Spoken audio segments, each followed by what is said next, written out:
بسم اللہ الرحمن الرحیم۔ تعلیم دین کورس شعبہ بنات سال اول، حدیث مبارکہ کا سبق ہے زاد الطالبین۔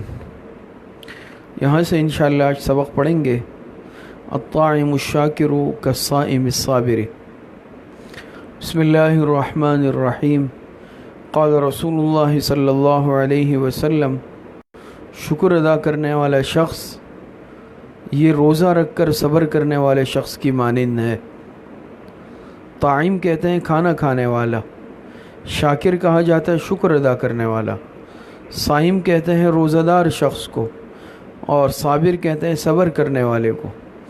تو اس حدیث مبارکہ میں طاعم شاکر کو تشبیہ دی صائم صابر سے، کہ ایک آدمی وہ ہے جو کھانا کھا رہا ہے لیکن کھانا کھا کر الحمدللہ کہہ رہا ہے، اللہ پاک کا شکر ادا کر رہا ہے، تو یہ اجر و ثواب میں اس شخص کی طرح ہے کہ جس نے روزہ رکھا ہے، روزہ دار ہے، اور روزہ دار بھی عام روزہ دار نہیں ہے بلکہ صائم صابر ہے۔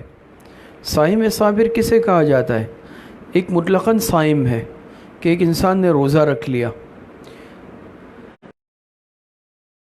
جھوٹ سے پرہیز نہیں کیا، گناہوں سے پرہیز نہیں کیا، یہ صائم تو ہے لیکن صائم صابر نہیں ہے۔ اس کے مقابلے میں دوسرا شخص وہ ہے جو روزہ رکھ رہا ہے اور روزہ بھی ایسا رکھ رہا ہے کہ گناہوں سے صبر کر رہا ہے، یعنی تقوی کی حالت میں روزہ رکھ رہا ہے، تقوی پرہیزگاری کے ساتھ رکھ رہا ہے، اپنے آپ کی گناہوں سے حفاظت کر کے روزہ رکھ رہا ہے، یہ کہلاتا ہے صائم صابر۔ اور صائم صابر اس کا اجر و ثواب بہت زیادہ ہے۔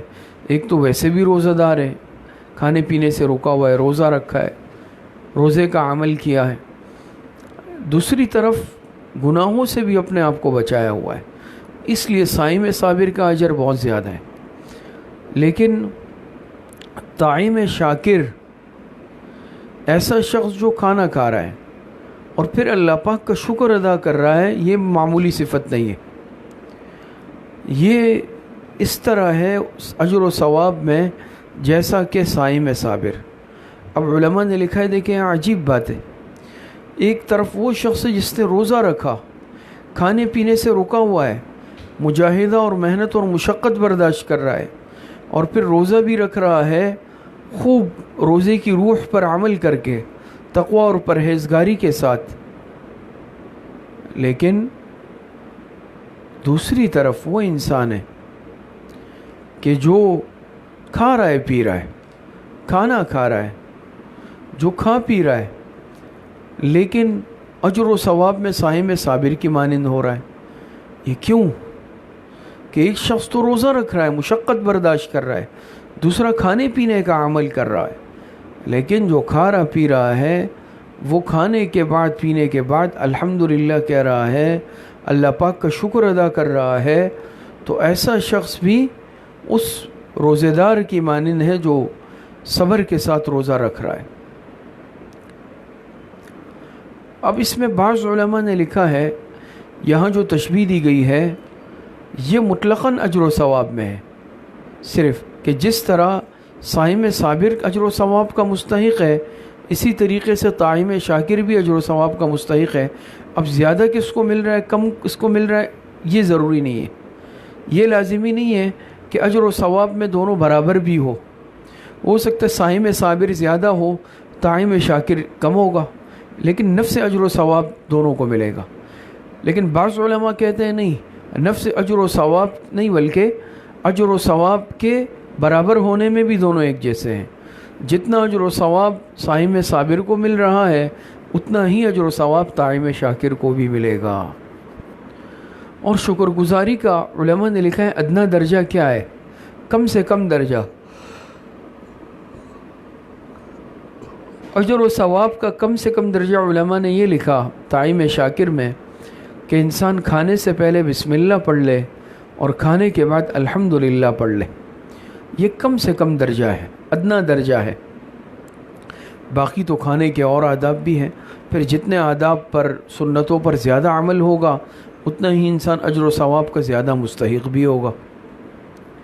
لیکن مقصد یہ ہے کہ بہرحال کھانا کھا کر شکر ادا کرنا، شکر گزاری کرنا، یہ بھی کوئی معمولی صفت نہیں ہے۔ کیوں؟ شکر گزاری کی صفت یہ بہت بڑی صفت ہے۔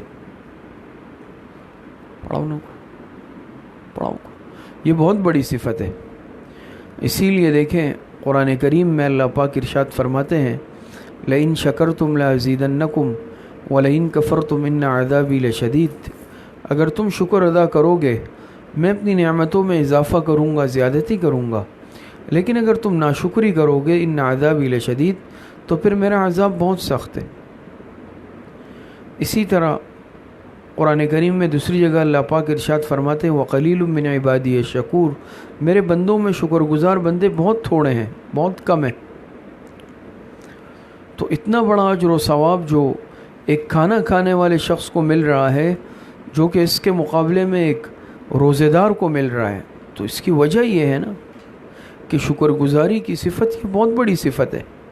انسان جس رب کی نعمتوں کو کھاتا ہے، حق ہے اس ذات کا کہ اس کی نعمتوں کو استعمال کر کے اس کا شکر بھی ادا کیا جائے،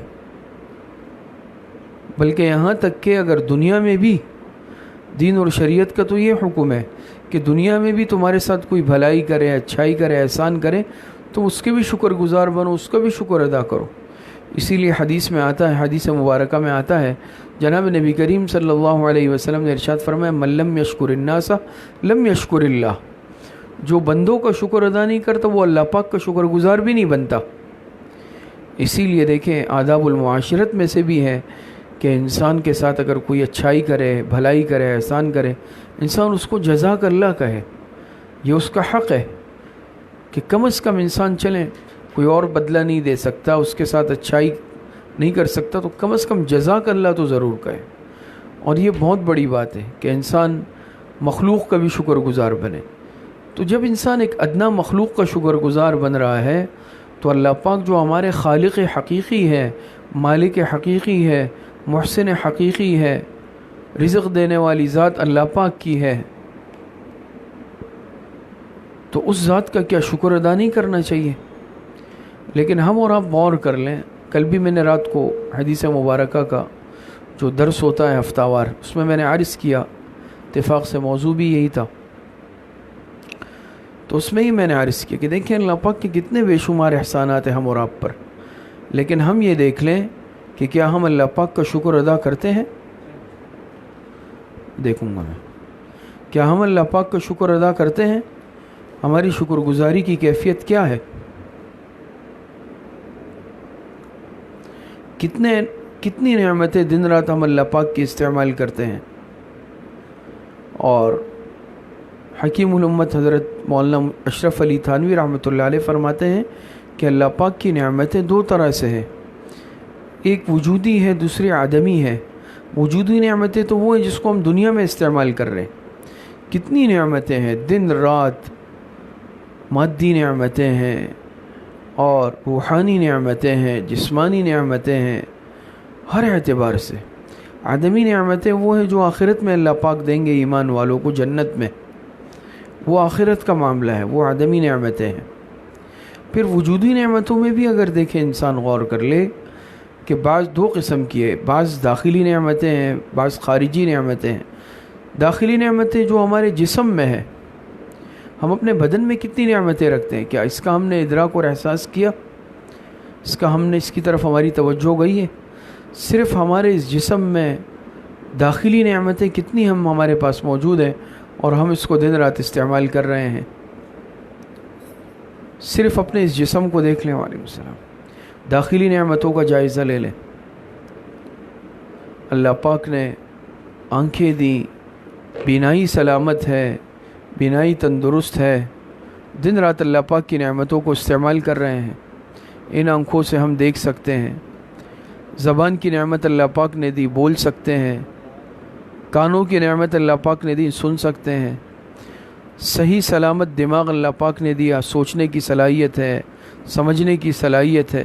یا جتنا انسان تعلیم حاصل کر رہا ہے اور جو ترقی کر رہا ہے، اس پہ انسان غور کر لینا، تو کیا اللہ پاک کی عطا اور نعمت نہیں ہے؟ انسان کہتے ہیں میں نے سائنس کے میدان میں اتنی ترقی کی، ٹیکنالوجی کے میدان میں اتنی ترقی کی، میڈیکل طب کے شعبے میں اتنا انسان آگے بڑھا، انجینئرنگ کے شعبے میں آگے بڑھا، اسی طریقے سے جو اصل علوم ہے، علوم نبوت، علوم حقیقی، اس میں دیکھیں قرآن کریم کے علوم، احادیث مبارکہ کے علوم، کتنا انسان آگے اس میں بڑھ گیا۔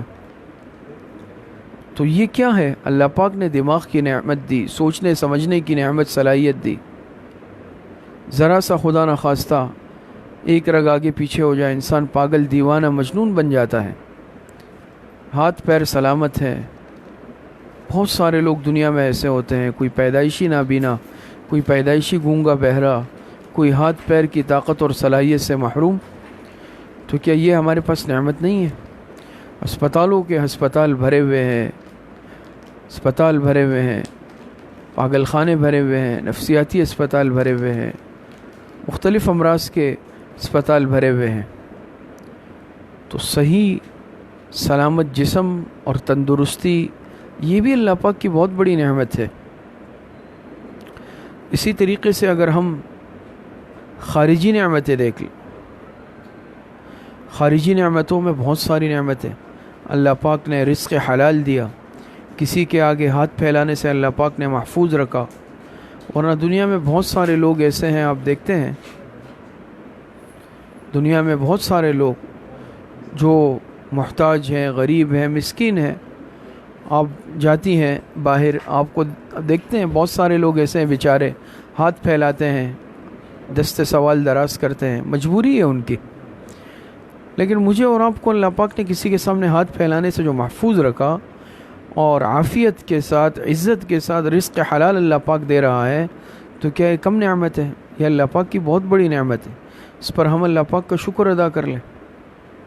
اور رزق کا ملنا الگ نعمت ہے، اور اس کھانے کا عافیت کے ساتھ پیٹ میں چلے جانا، ہضم ہو جانا، یہ الگ نعمت، اور پھر جسم سے عافیت کے ساتھ خارج ہو جانا، یہ الگ نعمت، یہ ایک نعمت نہیں ہے۔ اسی لیے علماء نے نقطہ لکھا نا کہ جو دعا ہے الحمدللہ الذی اطعمنی ھذا ورزقنیہ من حول غیر منی ولا قوہ، اس کا کیا مطلب ہے؟ اس کا یہی مطلب ہے نا کہ رزق الگ نعمت، اطعام الگ نعمت، علماء نے لکھا۔ اسی طریقے سے اللہ پاک نے گھر دیا، چھت میسر کی، سردی گرمی موسم سے حفاظت ہے، اور اسی طریقے سے انسان گھر کے اندر محفوظ ہے۔ تو عافیت کے ساتھ چھت کا میسر ہونا، یہ بھی اللہ پاک کی بہت بڑی نعمت۔ بہت ساری مخلوق ایسی ہے اللہ پاک کی جو بے گھر ہیں، جن کو گھر میسر نہیں، گھر کی چھت میسر نہیں، کھلی سڑک تلے رہتے ہیں، فٹ پاتھوں پہ کوئی زندگی گزار رہا ہے، کوئی جھونپڑی میں گزار رہا ہے۔ اندازہ آپ نہیں لگا سکتے، ہزاروں نہیں، لاکھوں نہیں، کروڑوں لوگ بے گھر ہیں۔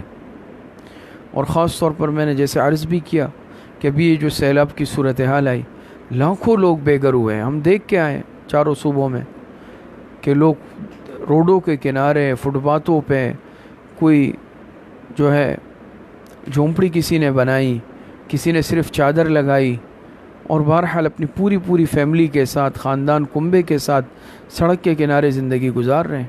وہیں کھانا پینا ہو رہا ہے، وہی سارا نظام ہے۔ ہمیں اپنا گھر میسر ہے، گھر جا رہے ہیں، اللہ پاک نے عافیت والا گھر دیا، یہ اللہ پاک کی نعمت نہیں ہے؟ اولاد کی نعمت بہت بڑی نعمت ہے، اللہ پاک نے اولاد کی نعمت دی، بہت بڑی نعمت ہے۔ نیک بیوی کا ملنا بہت بڑی نعمت ہے۔ حدیث مبارکہ میں آتا ہے، جناب نبی کریم صلی اللہ علیہ وسلم نے ارشاد فرمایا، دنیا کلھا متاع وخیر متاع الدنیا المرأة الصالحہ۔ اسی طریقے سے اور بہت ساری روحانی مادی نعمتوں سے اللہ پاک نے انسان کو نوازا ہے۔ کتنی نعمتیں ہم استعمال کر رہے ہیں۔ اور دیکھیں علماء نے لکھا عجیب نکتہ، قرآن کریم میں اللہ پاک ارشاد فرماتے وَإِن تَعُدُّوا نِعْمَةَ اللَّهِ لَا تُحْصُوهَا، کہ اگر تم اللہ پاک کی نعمتوں کو شمار کرنا بھی چاہو، تم اللہ پاک کی نعمتوں کو شمار نہیں کر سکتے، اللہ پاک کی نعمتوں کو نہیں گن سکتے۔ دنیا میں بہت ساری چیزوں کو گننا عقلاً ممکن ہے، ریت کے ذرات کو، بارش کے قطرات کو گن سکتا ہے، عقلاً ممکن ہے، لیکن اللہ پاک کی دی ہوئی نعمتیں، انعامات، احسانات، یہ ایسی چیز ہے کہ ان کو انسان احاطہ شمار میں بھی نہیں لا سکتا، گن بھی نہیں سکتا، اور قرآن کریم سے ثابت ہے۔ لیکن اتنی نعمتوں کے باوجود اگر یہ انسان ناشکرہ ہے، اس کے زبان پر شکر نہیں آتا، تو یہ کتنی بڑی بدقسمتی کی بات ہوگی۔ اور یہ بات دوسری بھی یاد رکھیں کہ علماء نے لکھا کہ شکر دو طرح سے ہے، ایک کہلاتا ہے شکر لسانی، دوسرا کہلاتا ہے شکر عملی۔ شکر لسانی اور شکر عملی۔ شکر لسانی اسے کہا جاتا ہے کہ انسان زبان سے بھی اللہ پاک کا شکر ادا کرے، ہر وقت الحمدللہ انسان کی زبان پر ہو، یا اپنی اپنی زبانوں میں انسان جیسے شکر ادا کر سکے، یا اللہ تیرا شکر ہے، یہ شکر لسانی کہلاتا ہے۔ دوسرا شکر عملی ہے۔ شکر عملی کسے کہتے ہیں کہ انسان اللہ پاک کی جن جن نعمتوں کو استعمال کر رہا ہے، پھر ان نعمتوں کو اللہ پاک کے احکامات میں، اطاعت میں، فرمانبرداری میں استعمال کرے۔ اللہ پاک کی کوئی نعمت اللہ پاک کی نافرمانی میں استعمال نہ ہو۔ اللہ پاک کی نعمت کو، جیسے آنکھ ایک نعمت ہے، زبان ایک نعمت ہے، کان نعمت ہے، دل دماغ نعمت ہے، اور اسی طرح ہم جو کھانا پینا کھا کر طاقت حاصل کر رہے ہیں یہ نعمت ہے۔ لیکن میں اگر اس آنکھ کو غلط دیکھنے میں استعمال کروں، کان کو غلط چیزیں سننے میں استعمال کروں، زبان کو غلط بولنے میں استعمال کروں، دماغ اور دل کو غلط سوچوں میں استعمال کروں، غلط منصوبوں میں استعمال کروں، جس کھانے پینے کو کھا پی کر میں طاقت حاصل کر رہا ہوں، اپنی اس طاقت کو میں گناہ کے کاموں میں استعمال کروں، تو یہ شکر عملی کے خلاف ہے، یہ عملاً ناشکری ہے، یعنی میں ناشکری کر رہا ہوں۔ تو بہرحال شکر ادا کرنا اور شکر گزار شخصیت اللہ پاک کو بہت پسند ہے۔ آج ناشکری کا دورہ ہے، شکوے شکایتیں ہماری زبانوں پہ ہوتے ہیں، لیکن شکر کے کلمات آج ہماری زبان پہ نہیں آتے۔ حضرت رابعہ بصریہ رحمہ اللہ، جو بہت بڑی اللہ پاک کی ولیہ ہے، گزری ہے، ان کے متعلق آتا ہے راستے میں جا رہی تھی، نوجوان سامنے آیا، اس نوجوان نے سر پہ پٹی باندھی ہوئی تھی۔ حضرت رابعہ بصریہ رحمہ اللہ نے پوچھا کہ نوجوان یہ پٹی کیوں باندھی ہے سر پہ؟ اس نے کہا سر میں تکلیف ہے، درد ہے۔ تو حضرت رابعہ نے فرمایا کہ ذرا سا سر میں تکلیف ہوا اور فوراً ناشکری کی پٹی باندھ لی، پوری زندگی اللہ پاک کی نعمتوں کو استعمال کیا، اللہ پاک کے نعمات کو استعمال کر کے کبھی شکر کی پٹی نہیں باندھی، شکر کی پٹی آج تک نہیں باندھی، اور ذرا سا سر میں درد کیا ہوا، ناشکری کی پٹی فوراً باندھ لی۔ تو بہرحال حقیقت اسی طرح ہے، ہم سب نے آج ناشکری کی پٹیاں باندھی ہوئی، جس سے پوچھا جائے بھئی کیا حال ہے، کیسی گزر رہی ہے، ہر ایک جو ہے شکوے شکایتوں کے انبار لگ جاتے ہیں، بس بہت بری حالت ہے، بری صورتحال ہے۔ حالانکہ کتنوں سے اللہ پاک نے اچھا رکھا، اللہ پاک نے عافیت والی زندگی دی۔ اسی طرح دیکھیں خارجی نعمتوں میں ایک نعمت یہ امن اور سکون کی نعمت بھی ہے، عافیت کی نعمت، سکون کی نعمت، یہ بہت بڑی نعمت ہے۔ خدا نخواستہ اگر انسان سے امن و سکون چھن جائے، امن و امان، سکون، عافیت والی زندگی چھن جائے، پریشانیوں والی زندگی ہو یا خوف والی زندگی ہو، یہ کتنی بدترین ہوتی ہے۔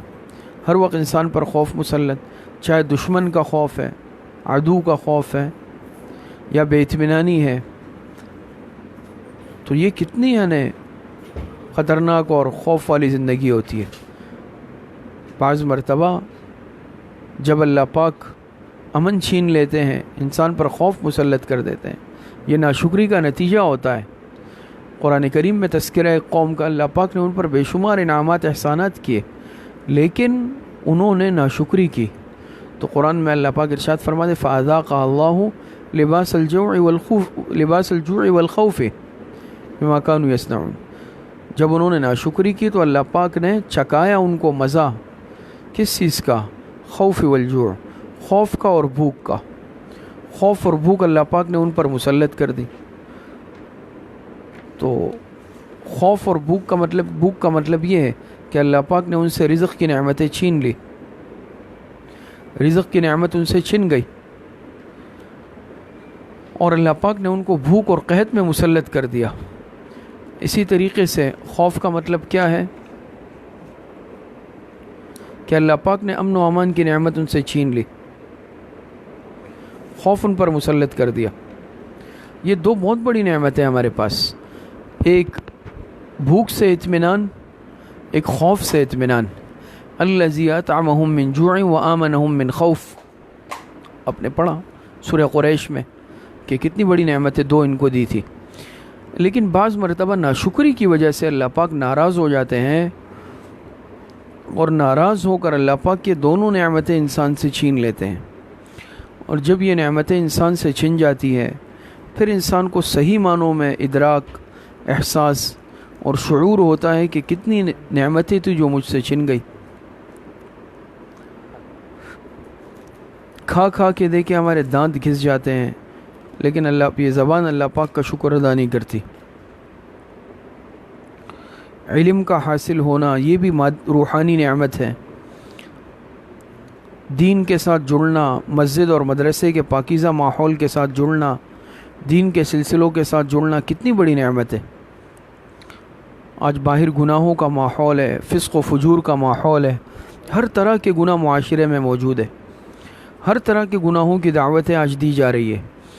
تو اس ماحول میں اللہ پاک اگر کسی کو اپنی معیت نصیب فرما دے، اپنا تعلق نصیب فرما دے، نیک ماحول میں جوڑ دے، علم کے سلسلوں کے ساتھ جوڑ دے، یہ کتنا خوش قسمت انسان ہے۔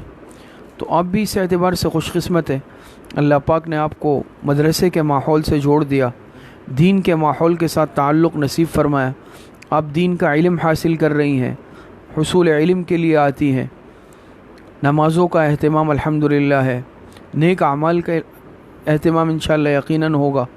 یہ بھی اللہ پاک کی توفیق سے ہوتا ہے، یہ بات یاد رکھیں۔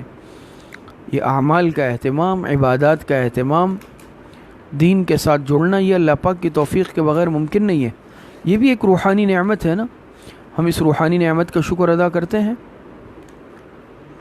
تو دین کے طلبہ طالبات کے لیے یہ بھی ضروری ہے کہ وہ اپنی اس طالب علمی پر بھی اللہ پاک کا شکر ادا کریں۔ 20 لوگ، سینکڑوں، ہزاروں لوگ، میں طلبہ سے ہمیشہ عرض کرتا ہوں اپنے طلبہ سے کہ آپ باہر نکل کر دیکھیں، آپ کی طرح بہت سارے اس طرح بچے ہیں، آپ سے زیادہ صحت مند، آپ سے زیادہ خوبصورت، آپ سے زیادہ طاقتور، لیکن دیکھیں کوئی مکینک کا کام کر رہا ہے، کوئی مستری کا کام کر رہا ہے، کوئی کارپینٹر کا، مختلف رزق حلال عبادت ہے، اس سے انکار نہیں ہے، لیکن جو زمانہ انسان کے علم حاصل کرنے کا ہے اور قرآن پڑھنے پڑھانے کا ہے، اس میں اگر انسان اس بات سے محروم ہو جائے اور اس ماحول سے محروم ہو جائے تو یہ کتنی بڑی محرومی اور بدقسمتی کی بات ہوگی۔ تو مقصد یہ ہے عرض کرنے کا کہ انسان شکر گزاری کی صفت پیدا کرے، اور یہ اللہ پاک کا وعدہ ہے، خدائی وعدہ ہے۔ جیسے میں نے شروع میں آیت پڑھی نا، قرآن کریم میں اللہ پاک نے وعدہ فرمایا کہ لَإِن شَكَرْتُمْ لَأَزِيدَنَّكُمْ، اگر تم شکر ادا کرو گے تو میں اپنی نعمتوں کو زیادہ کروں گا، اس میں اضافہ کروں گا، زیادتی کروں گا۔ یہ اللہ پاک کا وعدہ، یہ خدائی وعدہ ہے، اللہ پاک کے وعدے میں کیا شک ہو سکتا ہے؟ تو یہ تجربہ کر کے انسان دیکھ لے کہ جو انسان شکر گزاری کی عادت ڈالتا ہے، جو انسان شکر گزار بنتا ہے، اللہ پاک اس کو بے انتہا نوازتے ہیں، اللہ پاک اس کو بے انتہا نوازتے ہیں۔ لیکن خدا نخواستہ جو ناشکری کی عادت ڈالتا ہے، ناشکرہ بنتا ہے، تو اللہ پاک ارشاد فرماتے ہیں وَلَئِن كَفَرْتُمْ إِنَّ عَذَابِي لَشَدِيدٌ، اگر تم ناشکری کرو گے، ناشکری کی عادت ڈالو گے، تو پھر یہ بات بھی سمجھ لو کہ پھر میرا عذاب سخت ہے۔ پھر اللہ پاک انسان کو ابتلا میں ڈال دیتے ہیں۔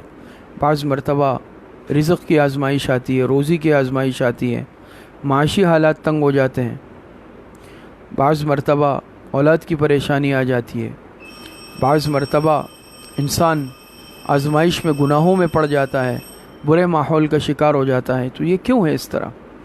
یہ اس لیے ہے نا کہ انسان جب ناشکری کرتا ہے، تو میں اسی لیے دیکھیں طلباء سے بھی اکثر عرض کرتا ہوں کہ آپ اس پر بھی اللہ پاک کو شکر ادا کریں۔ آپ کو اللہ پاک نے مسجد مدرسے کا نیک پاک صاف ستھرا ماحول دیا، باہر گناہوں کا ماحول ہے، اسی لیے آپ طالبات سے بھی عرض کرتا ہوں، خواتین سے بھی، کہ آپ بھی اس پر شکر ادا کریں، ہم سب شکر ادا کریں کہ اللہ پاک نے ہمیں مساجد، مدارس، نیک ماحول سے، نیک سلسلوں سے جوڑا ہے۔ یہ اللہ پاک کی مہربانی ہے، یہ اللہ پاک کی توفیق ہے، ہم اس پر اللہ پاک کا شکر ادا کریں۔ تو بہرحال اس حدیث مبارکہ کا خلاصہ یہ ہے، ہمیں سبق ملتا ہے کہ اللہ پاک نے جتنی نعمتیں دی ہیں، جتنی وجودی نعمتیں ہیں، پھر چاہے داخلی ہے چاہے خارجی ہے، روحانی نعمتیں ہیں، مادی نعمتیں ہیں، جسمانی نعمتیں ہیں، ہر ایک پر انسان اللہ پاک کا شکر ادا کرے، شکر لسانی بھی ہو، شکر عملی بھی ہو، ہر طرح سے انسان شکر گزار بنے، زبان سے الحمدللہ کہنے کی عادت ہو، اور اللہ پاک کی ان تمام نعمتوں کو اللہ پاک کی اطاعت اور فرما برداری میں استعمال کریں، نافرمانی سے بچیں۔ اللہ پاک صحیح عمل کی توفیق نصیب فرمائے۔ وآخر دعوانا ان الحمدللہ رب العالمین۔ اب انشاءاللہ سال دوم کا سبق کچھ دیر میں شروع کریں گے۔